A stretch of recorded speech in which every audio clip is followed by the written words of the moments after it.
Hello, everyone. This is Fred DeBerg from Spotlight Dance Arts Online, and here's another edition of Fred Talk. I get the distinct privilege of talking with somebody that's very special to me. Her name is Kristi Moorhead, and I can't wait for you to get to know her. Kristi, thank you so much for being here today. Thank you. I'm honored to be with you. It is awesome to have you here. And I just want you to know how special and precious it is that you dance in my studio. You know, you started in tap. Now, we're going to talk about your background, but what was it like to take tap class for the first time? Oh my. Well, I had a mutual friend who Right? had posted on her Facebook page that she was started back to taking tap lessons. How fun. It Yeah. was something I had wanted to do probably the last 10 years that I was retired. I had been thinking about trying to get into some kind of an adult tap beginning class. And I searched and searched and couldn't find anything. And then when her Facebook posting came up, I called her immediately.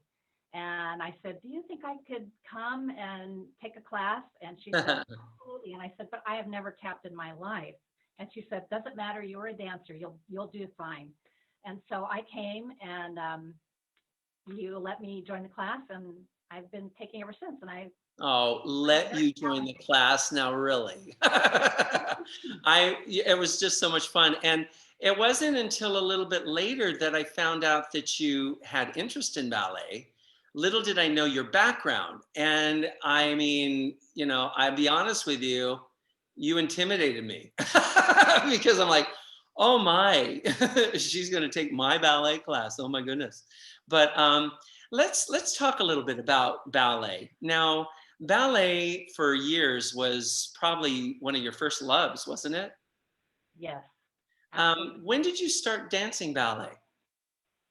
My grandmother was a ballet dancer. Oh, I And didn't know that. yes, her career was in New York City and Washington, D.C., Wow. 30s. And Wow. when I I was about didn't know 7 years that. That's old, amazing. my mother, I think, probably wanted to see if I had any ballet DNA in me. And she asked So me she if I stuck would you like in ballet class, huh? she asked me if I'd like to take a ballet class. And I said, "Oh, yes, I wanted to do that." And Oh, she said, "Well, good. I want to explain something to you. This is a very serious ballet school with a Russian teacher. And if you start taking classes, you're to follow through on them. I don't want you to give up after, a few lessons." I You said, know "Oh, what? Can I tell you I am so glad that your mom was like that. I think this generation, they really give in. I don't know. It's just my observation. A lot of people allow their kids to just drop things when they say that they want to try something. And I'm glad that she kept you diligent, and faithful to what you committed to. Wouldn't you agree that what a character building thing? I mean, I think that's awesome. So when did they start seeing that you were, let's say, excelling at this? absolutely." Well, I don't know that my parents noticed that I excelled, but I But your teachers did. How old did you, I was it started at right away? Did they see no, the promise or? no, not at all. I started at 7 years old and began taking one class a week and two classes a week and three until I was, taking five classes a week and Mhm. training until I was 14, and I kind of got my big break then. I guess they must have seen something in me because I got my big break and I was offered the lead role in the new production of Cinderella, and Nice, nice. went from there. And that's the picture that we have, Yes, right? yes. That's the production that you did. That's amazing. So you have actually documentation, if you will, of that experience. I have to tell you, I don't have a lot of pictures of myself, and I can kick myself for that. So it's nice that you have a record of that. Now, okay, so you danced in Cinderella, and that was a big shot. When did you start dancing up north? When did that happen? I was 19. I auditioned for San Francisco Ballet and was accepted into the company. I danced there one season, and then I came back down to Laguna Beach and began dancing with what then became Ballet Pacifica. Ballet Pacifica. Okay. Mhm. Now, now you say that you danced with San Francisco Ballet for a year. How was that experience? For me, um, Not a good fit?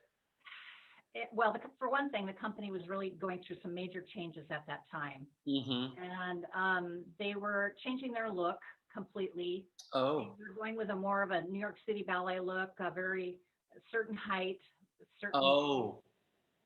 So they and were being very specific on what they they were were being looking very for, and you specific, didn't and they fit were that letting a lot of their category. favorite dancers go. Yeah, they didn't keep them on. They were letting a lot of people go. Oh, So wow. I didn't stay for that reason. I wasn't their Right, type. right. You know, it's interesting, being in the entertainment industry as long as I have been, timing is of the key. I was always the wrong age. So there's a lot to do with timing, and you know that. So when you came to Ballet Pacifica now, I believe we have the picture of Ballet Pacifica, correct? Now, was Mhm. that the whole company? Is this the whole company in the picture?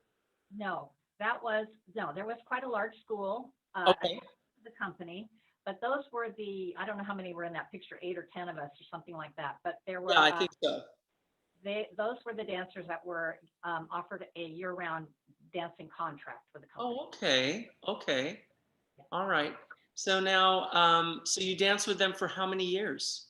Well, I continued on with them until I retired in 1990. In 1990.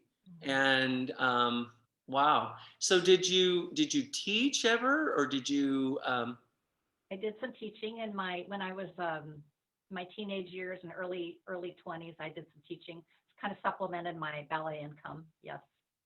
oh, that's nice. Mhm. So that's good. Because Lord knows we need supplemental income when we're dancing. You know, I don't think people realize how little we make at times. I'm like, yeah. Uh, Um, now, so you submitted some photos to me. So the picture that I'm referring to now is Don Quixote. It's a beautiful picture, by the way. Who was the gentleman you were dancing with? Do you remember his name? he was my very favorite partner, Lewis Carver. I We mean, danced a lot it's a together. beautiful picture. Beautiful picture. You look stunning in this picture. Wow, amazing. Thank you. So that was Don Quixote, and then you also danced. We already talked about Cinderella. Um, oh, this picture, Giselle. What if you were to say what was just playing in Giselle like? Well, uh, that is a tall order to fill. I can imagine. It's a very well-known ballet, and many very famous dancers have, you know, danced the role. So Right. there's that part of it. Um, I remember spending quite a bit of time watching a lot of different videos of different ballerinas dancing the role, so I could Oh pick yeah. out things that I liked and what worked and what would work on me. And um, yeah, it's a lovely, beautiful ballet. Mhm. Uh, yes, I love it. Now, you and I have talked, well, you're in my studio, but we've talked about your favorite ballet, which is Firebird. yes, Um, honestly, that's one of my favorite.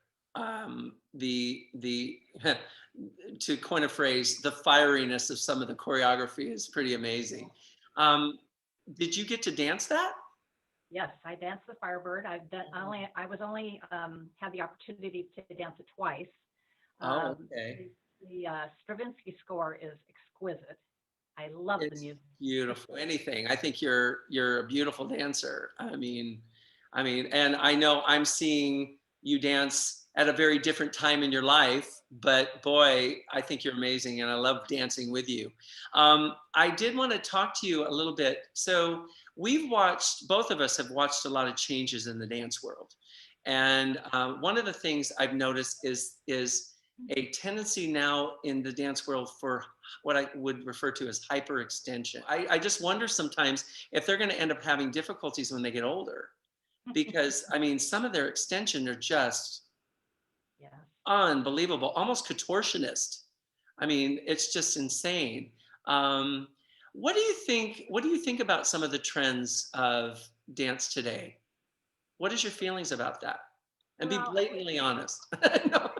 say, regarding that, I'm thinking that a lot of that comes from the dance competitions.